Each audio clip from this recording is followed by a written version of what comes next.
a lot of people think that's old school or whatever, but call me old. I'm comfortable with that. I have it everywhere I want to have it. Welcome to Unscripted with Kirby Hasseman and Bill Petrie.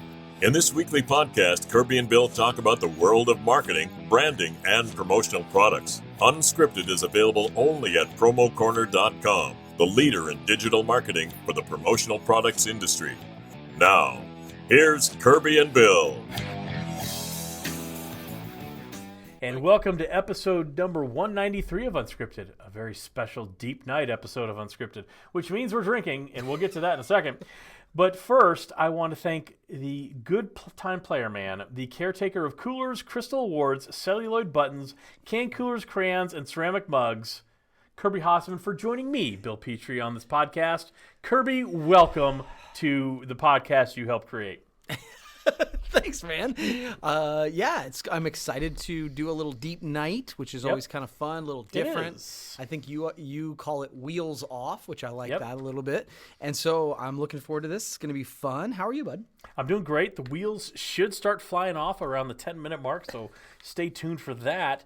But I'm actually feeling great. It's been an interesting day. But you know what else is great, Kirby? What's that, Bill? That'd be our good time player friends at unScripted. You know we love them. We love them so much. There's a big heart right now popping over my head like this. Yes, a big heart. You know, unScripted, as we've talked about in the past, designed and built by distributors for distributors. That means they understand the promotional products industry and the challenges the modern distributor faces. I always like to pick a few things to talk about unScripted, and here's what I'd like to talk about today. And Kirby, you can attest to this. They keep your sales life organized. It lets you see all your projects in one place, know if you're on track to hit your sales goals, stay on top of the tasks needed to move any project forward.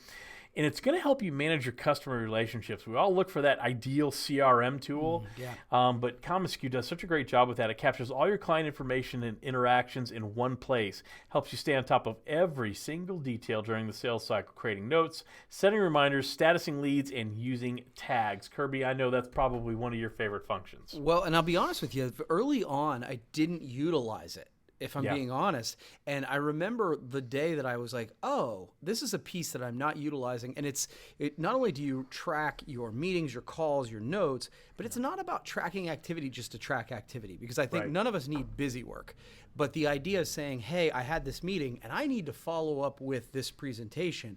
The CRM piece, the reminder piece, is the part that was a game changer, a legitimate game changer for me and the sales team, you know, and our sales team as well. And so, I think that's an underutilized feature and one that makes a huge difference. That's awesome. So basically, we're saying don't be like Kirby. Yes. Get on unScripted and use that function immediately. Yes. Don't wait to use it, because that's just dumb. You have all these wonderful tools.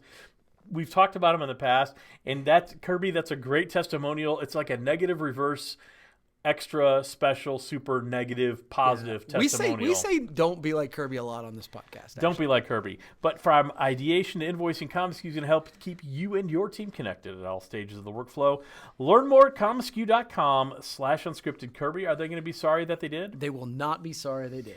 All right, so we mentioned that this is episode number 193 of Unscripted. We're doing something called Deep Night Unscripted. So if you've never heard that before, or in this case, see it, what we do is Kirby and I have a mandatory a cocktail or two before we start recording, and then we have a cocktail while recording. So Kirby, what are you drinking this evening? Oh, that sounds like a Lagunitas. A ginormous Lagunitas IPA. I actually asked for a 6-pack of IPA when I did a drive-through in Coshocton. They didn't have a 6-pack, but they had pounders. So. Okay, so you're going to pour your beer while you're doing that. I am having a little bit of rye, some piggyback 100% rye. I love a good rye over a giant ice cube in my promo corner highball, or old-fashioned glass. I'm going to pour that over ice. It's going to melt a little bit. Oh, doesn't that look delicious there? Looks nice. It's got nice vanilla notes to it, Kirby. I've had the Lagunitas. It's got a nice hoppy bite to it. So I think we've got some great beverages here to enjoy while we broadcast at a malt and barley level today. Yeah, I was going to say, it's going to have something to do with alcohol. Yeah. I love it. All right. You want to start us off with the topic, Kirby? Yeah, sure. Look, the reality of it is, I mean, this is a fun podcast. We do the deep night stuff, and it's fun. However, Yeah. the reality of it is, as we record this, I texted you this morning Yeah. to ask if you were alive. I did. You did. Yeah, and I'm not trying to be funny about that. I really No. I emailed you, and then I was like, I'm going to text him just to be sure. And it was early in the morning. Yeah. Nashville was hit by a horrendous tornado. Tornadoes, yeah. And I think, I've told you that is like my greatest fear when it comes to weather. And so you obviously live in that area. Nashville was affected. The promo industry was affected. So can you tell us a little bit about it? And then honestly, as we spin it forward, I'd like to discuss, there's a lot of fundraisers out there that maybe we can touch on too. Yeah, that'd be great. So we're recording this Tuesday night. We're doing a little early this week just for fun. And I'll be honest with you, Kirby. So the tornadoes hit Nashville. I live south of Nashville, about 10 to 15 miles. And so the tornadoes that hit were about 12, 13 miles from my house. Wow. I was woken up by thunderstorms. I grew up in Texas. I am so used to waking up to a thunderstorm and frankly tornadoes too, but waking up to a thunderstorm going, okay, and rolling back over and going to sleep. And that's exactly what I did.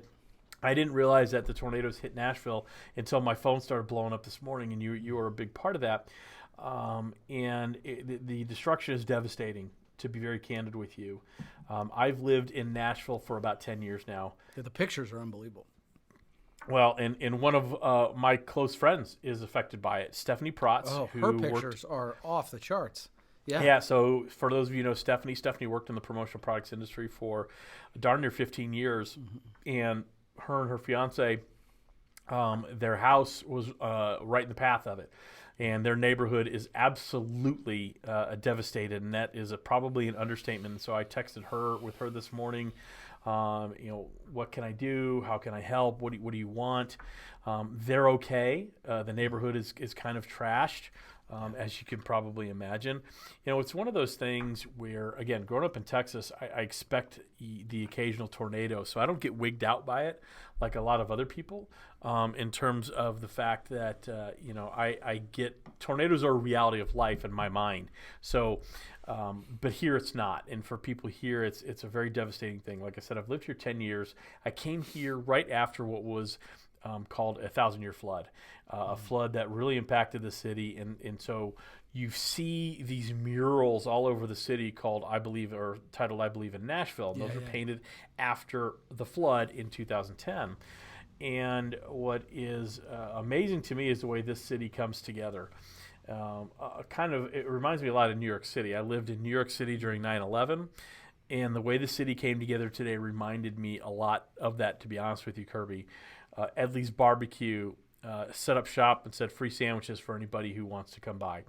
The Nashville Predators, who play in Bridgestone Arena in downtown Nashville, opened up, and they serve pizza all day long to anybody who needed food. Wow. And so it's really, again, it's one of those things that galvanizes the community. Yeah. I volunteered. I'll be in Mount Juliet this weekend, from what I understand, cooking barbecue for the volunteers, helping clean up. I'm a little too old probably to do a lot of the heavy lifting. I think there are people younger than me that can do that far more effectively and efficiently than I can. But my plan is to be cooking barbecue for people and helping out any way I can. And so it's one of those things. It's just reality. I thankfully, I know Something Inked. They're here. They were not super affected, other than obviously just in the area. I know Andy Strauss and the good folks over at Goldner. They didn't have power today, but I know that all their team members safe, sound, and accounted for, and that's obviously the most important thing. Yeah, for sure. So, I don't know as we're recording. I'm sure as this drops, power will have been restored. But it's just one of those things. When a tornado hits downtown area, it's not good. Yeah. Yeah, I will tell you, that is the message. It's fascinating. I mean, obviously I know you, but I know quite a few people in the Nashville area. It's funny how that's evolved in the last couple years. Yeah. I think you reposted a Brad Paisley thing. Yeah. John Acuff has posted about it. Some people who are pretty prominent. And the message is, wow, it's amazing how we come together. And so that's really cool. So I know that there are And I'm not looking for you to know it off the top of your head, but Yeah, because I don't. Yeah, and that's fine. But maybe we can link it up, right? We can put it in. I'll put it in the promo corner links where you can donate. Where you can either donate money or food or whatever. I mean, the fact is, as we're recording this, 22 people have passed away and 175, I think, are in the hospital. Wow. I mean, in terms of scale, it's probably not as big as a lot of other things, but still Nashville is, as much as Nashville has grown in the past decade since I've been here, it is still a very small town. Yeah, and it's pretty devastating. But as humans, I believe humans are a resilient race, and we will get through this. And Nashville will be stronger because of it. Well, I appreciate your perspective, and so I did want to bring it up because obviously that is the thing right now. So cool. What's next? Okay, so let's move on. I want to move on to a great article, and thank you for that, by the way. This is one of those things we actually do plan this podcast. We just don't tell each other what we're planning. Right. And so as I was planning to do this podcast, the lead thing I wanted to talk about, and that beer looks really good, Kirby. I don't think you'd like this. I don't think you'd like the little. I'm not a big whiskey guy. But... Oh, this is rye, sir. But it's don't know whiskey. The difference that shows me. Oh, we need to do a whole podcast on the subtle differences between whiskey, Tennessee whiskey, rye, bourbon. Oh, you bet. Okay. But one of the things I want to talk about, there was a really, really great article, and I'm hoping you read it, or I'm hoping at the very least you're aware of it. But if not, you're okay. You're not going to be blindsided here. It's fine. So Chris Ruvo over at ASI wrote a tremendous article called "The Truth About Selling and Sourcing Direct."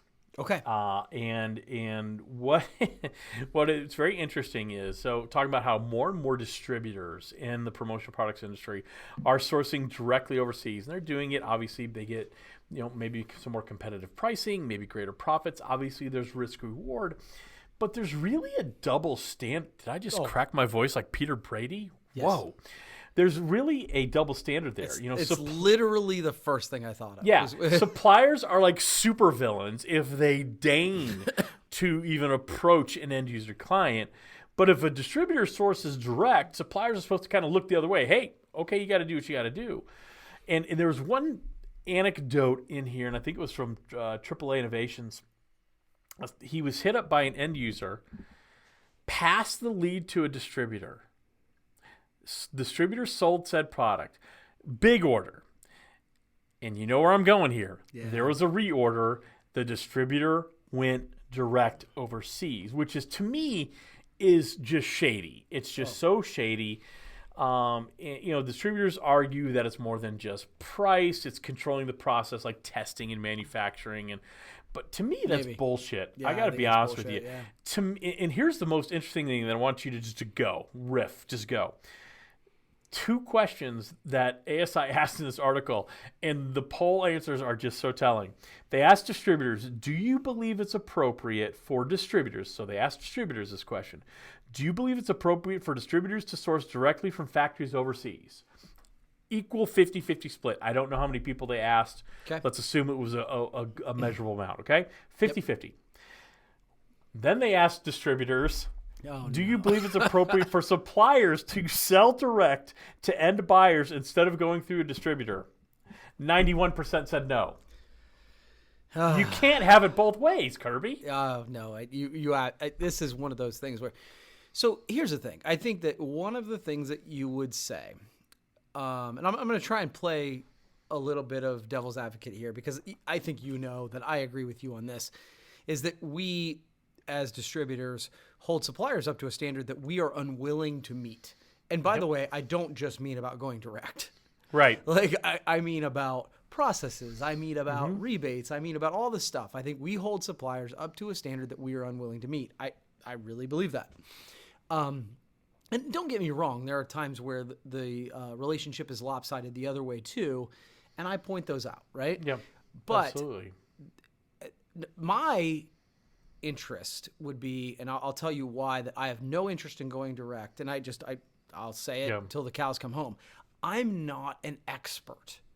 I'm not an expert. I don't speak the language. I don't understand the process. I've never been to a factory. I don't feel safe doing this with my customers because I don't have the expertise. And I know the suppliers who I work with do. Right. The end, it's safer. Not for me, not because of lawsuits, because I don't want people to die because of my ignorance. Yeah. Period. No, and I think that's a great approach. It's not about protecting the traditional supply chain in the industry. Because honestly, I don't give a shit about that. Yeah. I don't think you do either. It's about making sure that you're providing safe, quality products for your buyers. And so I do see some points where distributors can and should maybe go direct to the source if they're large and it's a large customer where they do control the process. I do understand that because the model is shifting a little bit. Yeah. But 90%, here's the thing.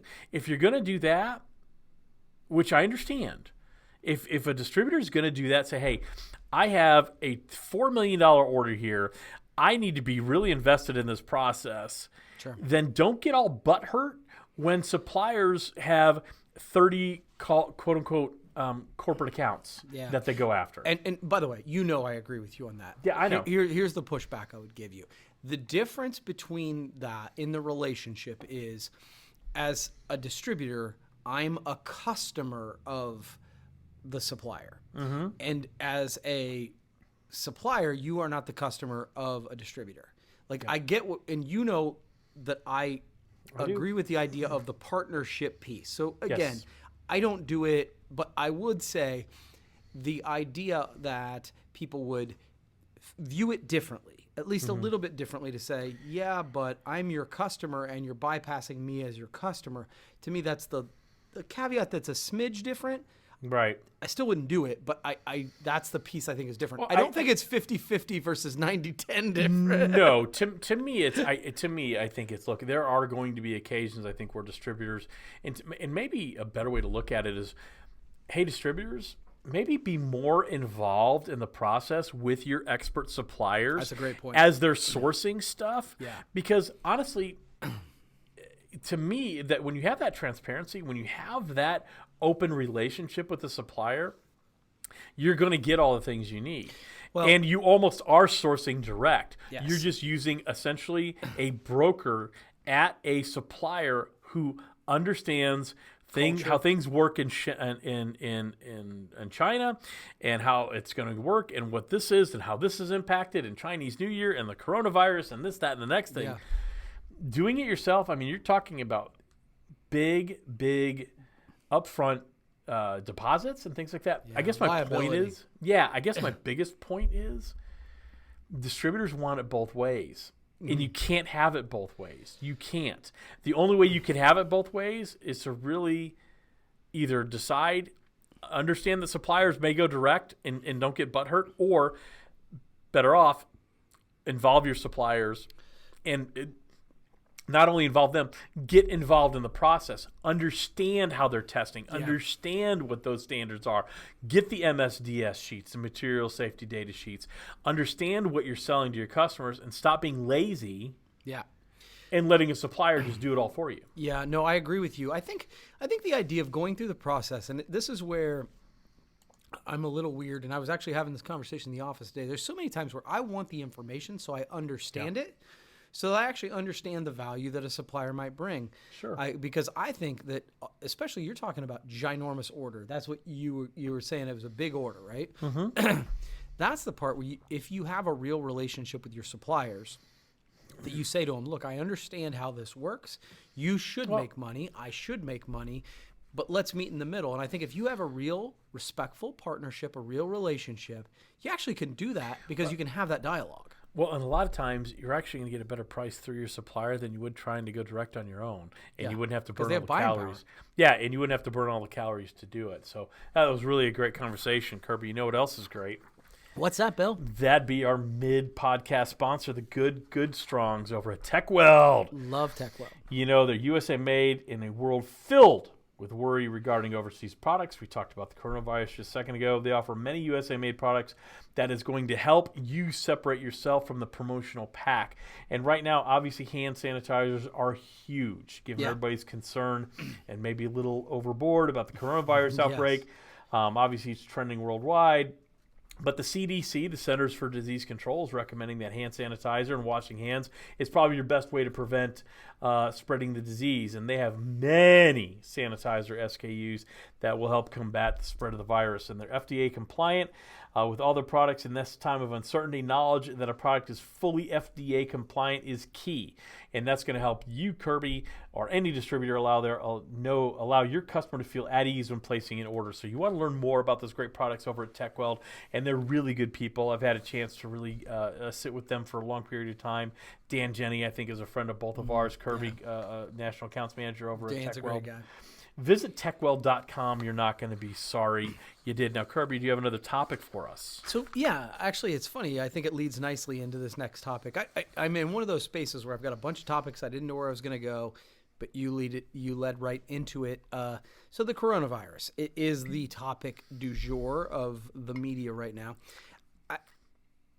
And I don't know how much I want to dig into this, but I'm just kind of curious to know your take on it. But this is the first time. Like, people talk about the sensationalistic nature of our media. Yes. And I've complained about it a little bit. And there's, it's generally speaking, the biggest thing that I have an issue about is the political side. You've got one going here, one going here. The coronavirus is the first time in my adult life that I've ever felt actually unsafe. Because of the sensationalistic nature of our national media. They have no damn idea what is actually going on, but that does not keep them from spending 20 minutes out of a 30-minute broadcast trying to scare the shit out of a population that I don't know. I'll be the first to say I don't know. But I'm not convinced it's not the flu. No, I agree. So, Kirby, it's interesting. Right here. It says right there. It's interesting. Here's the deal. I don't know when. I know it's happened. I just don't know exactly when. I don't know when news stopped becoming a public service and started becoming a ratings TV show. It was about when they started selling ads. Yeah, well, but no, I disagree. I mean, they sold ads in the 60s and 70s, and it was never like that. It happened somewhere in the 80s is my guess, but that's beside the point. So there's the old saying, if it bleeds, it leads. And unfortunately, it's kind of like where you live.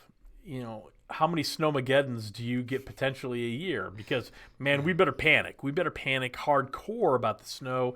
It's the same thing with the coronavirus, and that's not to say that the coronavirus isn't serious, but when you look at it in a vacuum and you juxtapose it to the flu or SARS or the bird flu, whatever it was a few years ago, it's not as serious, and that's not to say it can't become serious. Or is it not? I think that's really the thing, is that I truly don't know what to believe, and we're talking about ABC, we're talking about CBS, we're talking about about major news. I don't think any of us know, and so it's one of those things. We like to, as a society, we gravitate towards things that we feel are impacting us. Yeah. I spent an inordinate amount of time today looking at stuff that was going on with the Nashville tornadoes. Sure. I will be flying, in the next month or so. I'm wondering, so I do think about the coronavirus. So, your original question is, I don't know the answer to it. I don't think anybody does. Wash your hands. Don't touch people. Yeah. It'll probably be okay. So my personal favorite, I just got back from Mexico. I do. And everybody was wearing the mask. There were a percentage of people wearing masks. And I will tell you, and this is a video thing, so forgive me, but a bunch. I mean, we're talking a high percentage. 75% of the people wearing masks were wearing them like this. Yeah, so what Kirby's showing is they're wearing it over their mouths only and not their nose. Here's the thing. That's a Darwin effect, people. Yeah, it is. Look, we are. I don't know if you know who Dr. Drew Pinsky is. He used to host Loveline with Adam Carolla a million years ago. And he freaked out. Dr. Drew freaked out about the media, saying you have no idea what you're talking about. And by the way, I agree. I do too. He's a doctor.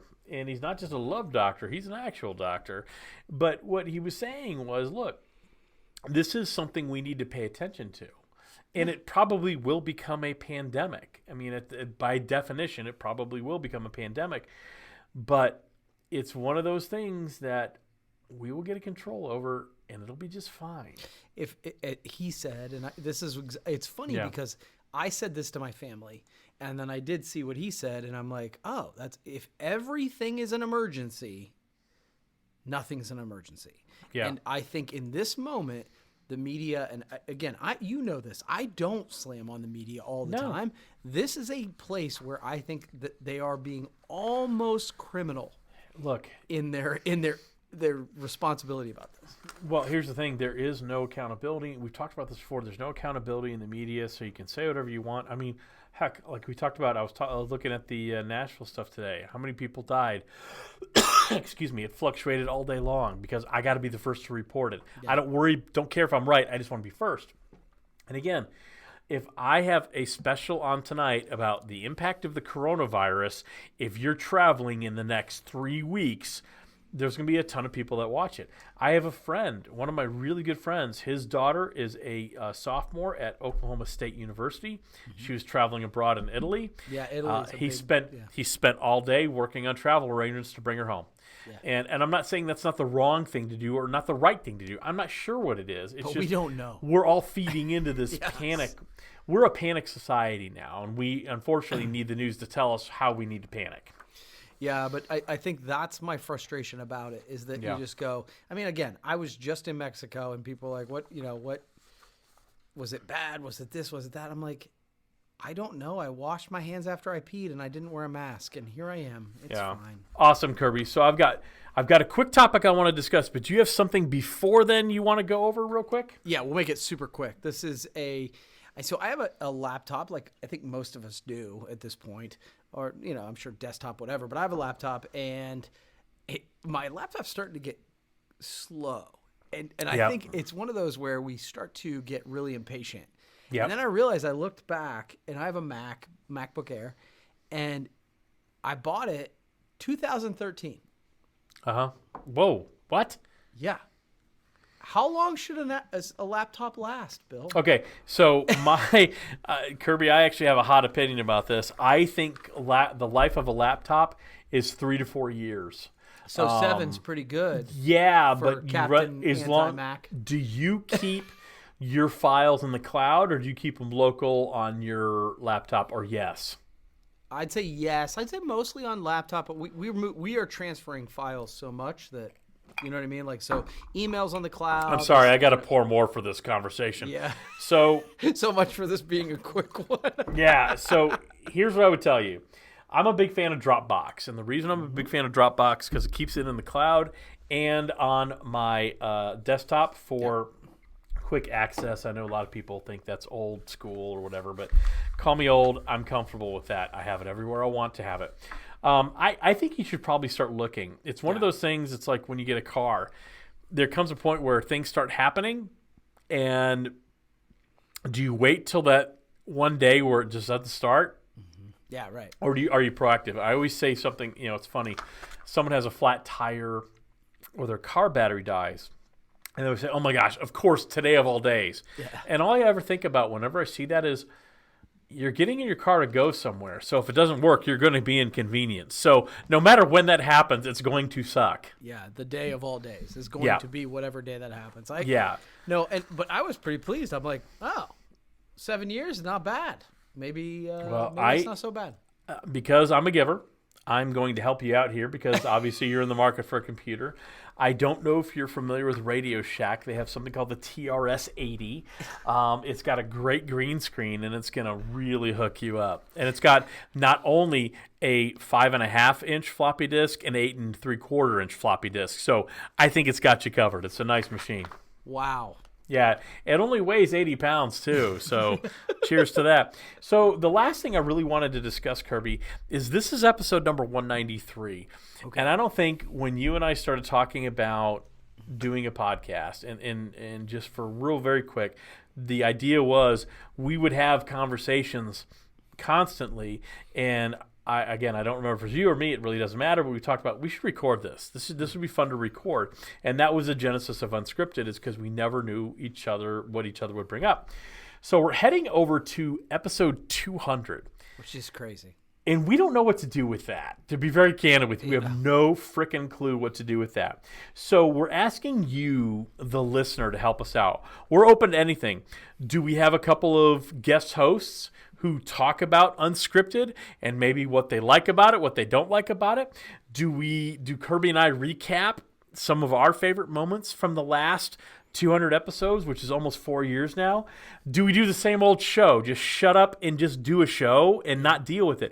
What do you want us to do? So please either comment on the Unscripted page or Promo Corner page on Facebook or on commonsku or Twitter, wherever. Just comment somewhere, or you can email me, bill@promocorner.com. You can email Kirby at kirby@hassemanmarketing.com.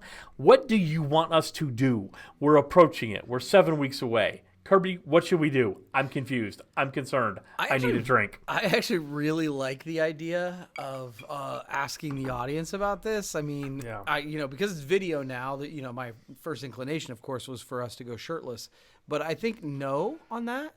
I'm excited to hear what people have an opinion about. Otherwise, we'll come up with something, because we always do. The shirtless weeks in a row. Yeah, the shirtless thing gets the traditional review of thumbs down, brother. No, not doing that. But no, we'd love to know. Let us know. Let us know what you want us to do. So that is our ask of you. We very rarely ask for things on the podcast, so we're really asking. Yes. What do you want us to do? And honestly, we're open to anything. I think, honestly, Kirby and I would like a week off, so if a couple of people want to do the podcast for us, it'd be pretty awesome. All right, so Kirby, you are up this week. We're about to talk about the Promo Person of the Week, the one person that's dedicated to highlight the one who's getting our attention in the industry. Age matter? Nope. Gender? Nope. Affiliation? No. Nope. Shockingly enough, none of that matters. Who's grabbing your attention this week, Kirby, in the promotional products, marketing, advertising, specialties industry for people? I love it. And so you kind of inspired me a couple weeks ago when you're like, hey, I want to talk about people who aren't always on the forefront. And I think this week is the perfect example of that for me. This is someone who works at PPAI, who I think has her hands specifically on so much of the messaging that goes out, and kind of makes sure that I think PPAI is on the right track. I mean, I've talked to Paul many times where he's like, hey, I want to run it by this person. And to me, it's Kim Todora. Todora. Great choice. Who really, again, is one of those unsung heroes in our industry, but also in the association, who just makes sure that we are presenting our industry in the best possible way. And oh, by the way, she's super nice. Yeah. And and she's always been so supportive of all the things that I've done. And it's so interesting because she will keep an eye on what's best for PPI while still being able to keep an eye on, hey, I want to help this person out as well. And so Kim is my promo person of the week. I think this is a great choice. Kim is kind of one of those unsung heroes at PPAI. If you ever see Paul traveling for specific things, a lot of times you'll see a quite fetching young lady with him, and that is Kim. Yep. Kim is one of the nicest humans on the planet, quite frankly. You said it yourself, Kirby. She is a true gem. And not only cares about the association, like I love people who care about the organization they work for, she cares about the industry. And so she tells great stories. I remember when she and Paul were down here a year and a half ago for the kickoff of Promotional Products Work Week. She was invaluable in terms of really telling that story. And I know Paul would be lost without her, and I can say that because I've got a podcast and Paul doesn't. So, and by the way, she's coming to Coshocton here in a couple months. So, oh, that's right, because you guys are kicking off promotional products work with there. I assume Paul is joining her as well. Awesome, that's great. So, Kim, your virtual box of high fives is sitting in Kirby's office, waiting to be gathered at a time of your choosing. So now, Kirby, we're the best thing ever, and quite frankly, we're starting to run out of ideas on this. So this is a reach today. This is an absolute reach. Yep. So today is Super Tuesday. It's an election year for the United States. And I thought, okay, and I know your answer to this already, and so this kind of already negates the fact I shouldn't even ask it. What is the best non-USA country in the world? So you're going to say I'm going to say Mexico. Yeah. Best non-USA country in the world. That's really easy. I mean, because Mexico I want to visit all the time. I think Canada. I'm going to go Canada. Okay. Because not only are they sort of our partners up north, but I think at this point, from a political perspective, they're inspiring us to look at how they do things versus how we do things. I don't know that America is necessarily looking to Mexico to say, hey, I want to do stuff just like they do. I think there's a bunch of things we're looking at Canada, looking at and saying, hey, maybe this is how we should run things. So I go Canada. So I love that answer, and thank you for surprising me on some level. I was going to go Paraguay. Some level. I was going to go Paraguay or Papua New Guinea. Well, sure. Well, of course. I mean, or possibly Luxembourg. Honestly, this answer will probably surprise some people. I'm going to go France. And I'll tell you why. I visited France about a year after, so I guess it was 2002, and right after 9/11, and absolutely fell in love with the country. I took French in high school, so I speak very little bit of French, but found the people to be because I speak a very little bit of France.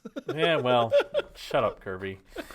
There's your opener right there. There it is. There's your opener right there. I speak a little bit of French, and what I found is I tried, and the people found that very endearing.